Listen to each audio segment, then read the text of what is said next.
I have a rule on this channel where I don't like to get personal about things. However, due to certain events in my life, I feel the need to talk about something that I feel not just me, but a lot of people have gone through or are going through.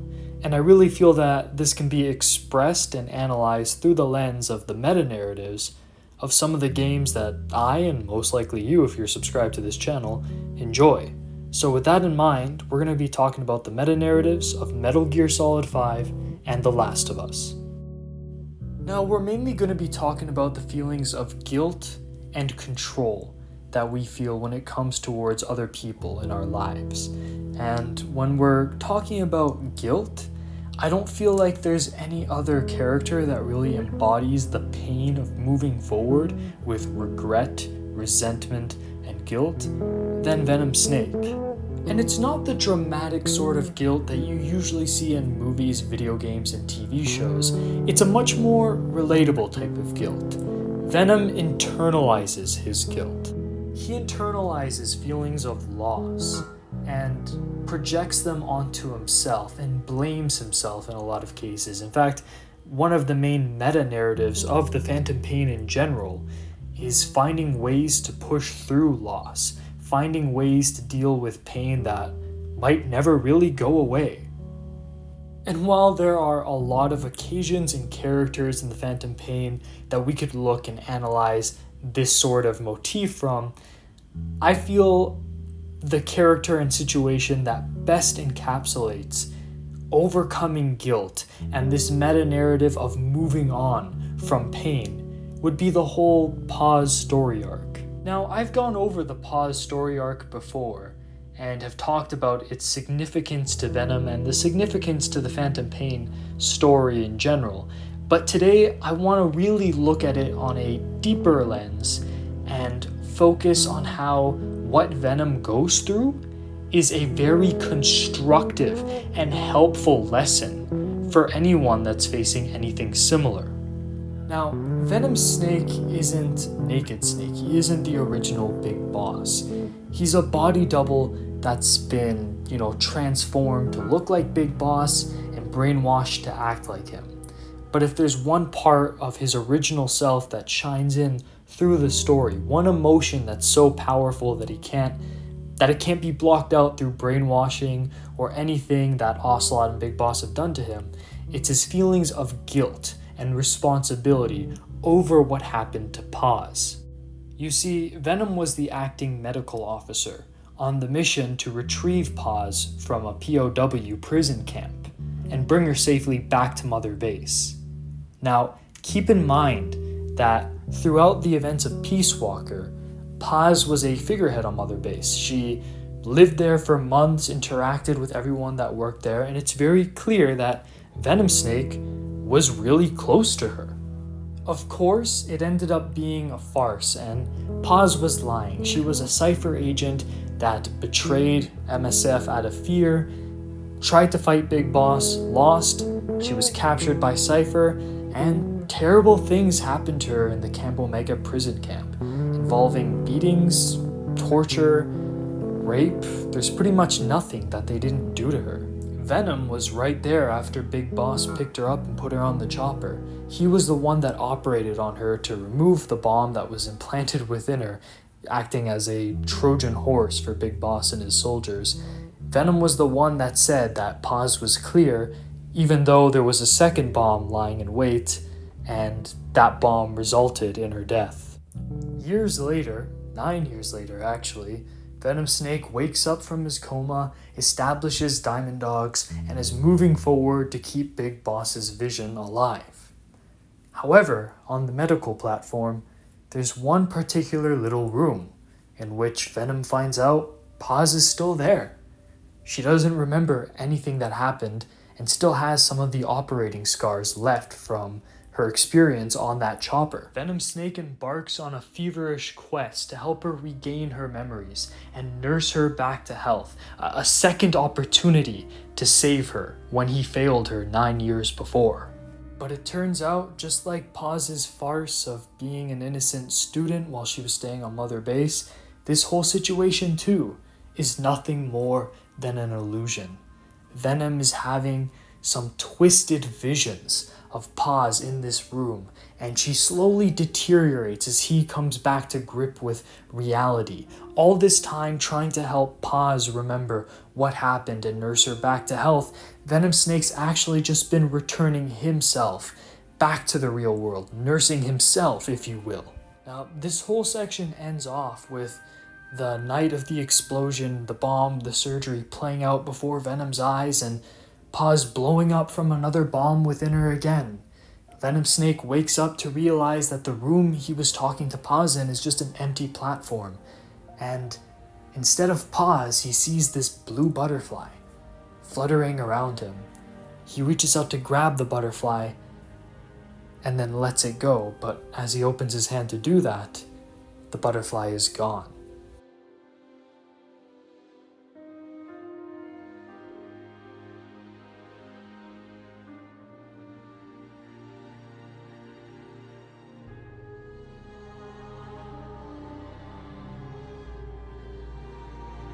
Now, this whole situation, and the game makes it pretty clear, is just Venom Snake reconciling with his regrets and his guilt over Paz. It represents that one part of him that the brainwashing hasn't gotten rid of. It represents him dealing with those phantoms that he struggles with, whether it be his missing arm or, in this case, someone he loved and failed. But I think we can take it much deeper, much higher, mind you, to a meta level. You see, in the recording you get after you complete the Paz side quest, Paz starts talking about how Venom wants so badly to get her back. And that's technically just Venom telling himself what he wanted and helping himself through internal dialogue using Paz's voice. But here's the thing. Paz was really never there to begin with. And I'm not just talking about the fact that she's an illusion. I'm talking that what he envisioned wasn't Paz at all. What Venom Snake is speaking to is an idealized version of a person that existed. He's envisioning the person he wanted Paz to be, that innocent, sweet girl that clearly touched him in his heart. He sees Paz as a victim that he needs to save in order to redeem himself, but that could not be any further from the truth.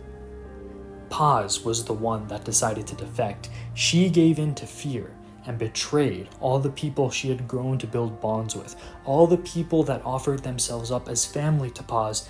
She rejected that and instead turned down a road that everyone knew was not going to end well for her. Paz herself even tried to kill the actual big boss and everyone on Mother Base, involving pretty much Venom as well. And while the things that happened to her were unforgivable, and no one can really justify Skullface's actions of beating and raping this poor girl, she got to that position because of the actions she took. She got to that position by turning away the helping hands of those who cared about her. She ended up in that position with nobody to blame but herself. I knew someone like that. I knew someone that I could see was going somewhere that wasn't going to end up well, and I really cared about this person, and I tried my best to give them advice, to protect them from things, to keep them away from this terrible end I knew they were heading towards, and for a long time I did. Like Venom Snake, I constructed this, imaginary space or this room in which I could keep this person as this idealized version that I saw them as, where I could keep them safe and never let anything bad happen to them. But like Paz and like Venom's vision of Paz, that wasn't really the person that they were. I could protect this person, I could help this person, I could offer them the world, but they didn't want that. They didn't want to listen, and they didn't want the help I was giving. Like Paz, this person also did some terrible things to me and turned on me and, messed me up in a lot of ways. But I didn't see it that way. You see, I wasn't seeing the person for who they actually were. I was seeing the idealized version, and instead, I'd blame myself for not being able to protect, for not being able to prevent, for not being able to do something, just like Venom Snake does. But ultimately, what you have to do is recognize that this thing you're seeing isn't the person as they are. They're the blue butterfly. They're that idealized version that you just have to let go of. Because it's only through the act of letting go and understanding that what happened to that person was not your fault is the only thing that could keep you moving towards the future. Now, bringing this back to Venom and Metal Gear Solid 5's narrative, or meta-narrative, mind you, Venom has to go through a lot of shit, not just Paz, but Quiet, his men. But he realizes throughout the story that it isn't his fault. He blames himself time and time again, but by the end, he fully accepts the responsibility and the desire that he has to move forward and be this legend of Big Boss. And in a way, that's what a lot of us have to do. Shake off our guilt. Understand that we're not in control of certain people, and certain people aren't what we see them as. And I think that is a brilliant lesson that I never really saw in Phantom Pain until now. Now, don't misunderstand me. I am not in any way advocating that you don't take responsibility for the shit that you have stirred up. People that don't take responsibility for the damage they've caused are some of the worst. And again, Metal Gear Solid 5 gives us a perfect example of this in the form of Huey. Huey lies, he dodges responsibility, shapes himself as the victim, and it doesn't bring him to a good place. If you've played through Metal Gear Solid 2, you understand. But in Metal Gear Solid 5, again, Venom embodies the correct action to take towards such people. If you keep these people around you, they are going to kick you down when you are at your lowest. They are going to damage you and they are going to hold you back. And you know what? They might not be cartoonishly evil and even have some helpful and friendly attributes, but ultimately, you're better off just sending them away. Exiling them in a raft with, food and water, not being brutal on these people, not going out and attacking them, but just saying goodbye and letting them go away somewhere where they can no longer affect you. Alright, this brings us to the second half of the video. Before we were talking about, how to let go and not put guilt on yourself for things that you were not in control of, and how you shouldn't keep around people that can never own up to their own mistakes and are always stabbing you in the back and not really, building you up, but instead tearing you down. But now I want to talk about the meta-narrative in The Last of Us. At the beginning of the story, Joel loses his daughter.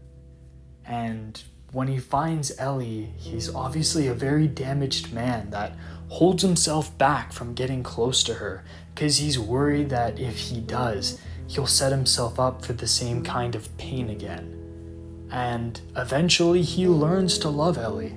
And eventually he learns that there are situations where he can help her, where he can be in control, where he can push towards that better happy ending for himself. And I feel like a lot of us can be like Joel at the beginning of the story, where he's jaded, blocked off. He doesn't want to let anybody in because of the potential pain that comes with losing them.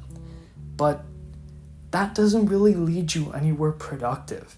It's almost as bad as having someone around you that is going to be doing damage to you, except in this case, you're your own worst enemy because you're shutting off a lot of good that the world can offer you. And another great meta-narrative within The Last of Us story is questioning what's better. The good of the majority, the good for mankind, the good for all, or is it more important to pursue our own happiness?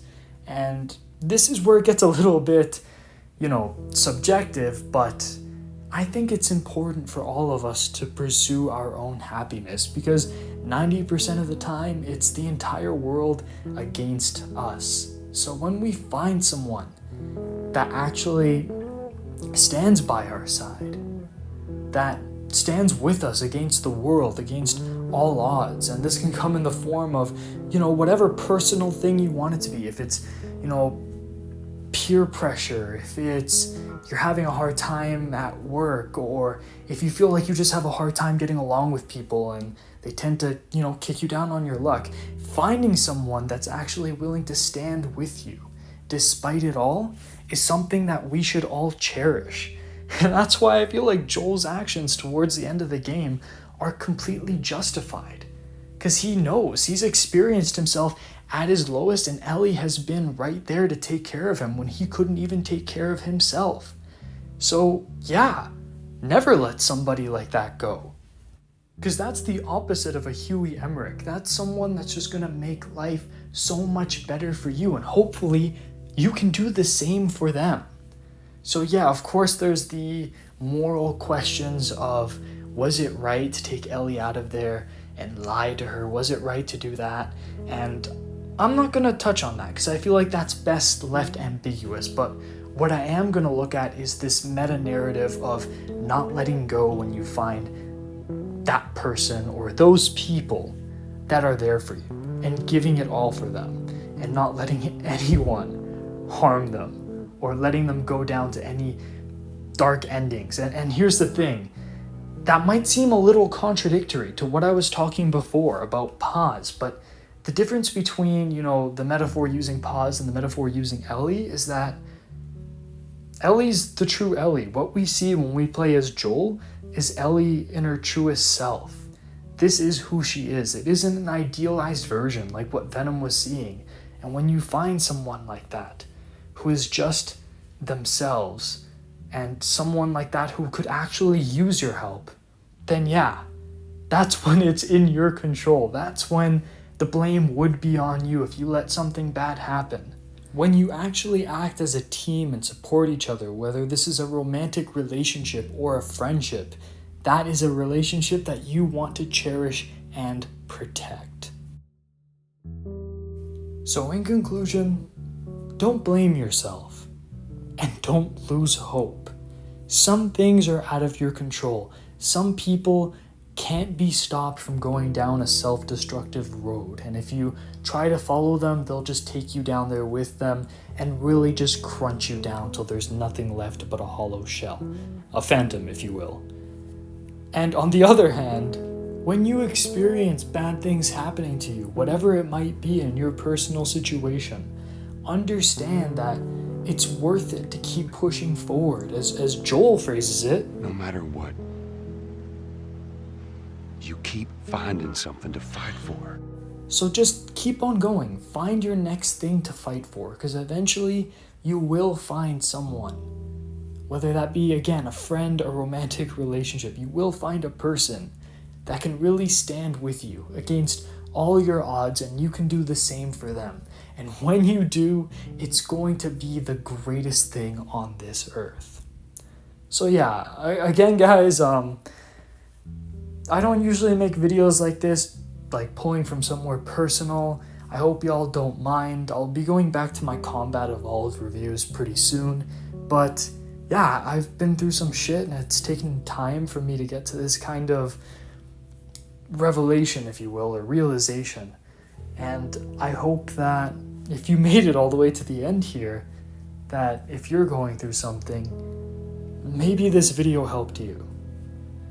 Either way, if you like more chill, relaxed gaming content, talking about guns, balancing, or just game reviews, go ahead and subscribe. I can't promise that I'll make more videos like this, but if you enjoyed it and you want to, talk about something that you're going through in the comments, go ahead, we can do that. We can chat, use it as, whatever the fuck we want to use it as. But anyways, I hope you guys are okay. I hope you guys don't blame yourselves for things that aren't in your control. And I hope you guys never lose hope. Anyways, this has been Pliskin. Over and out.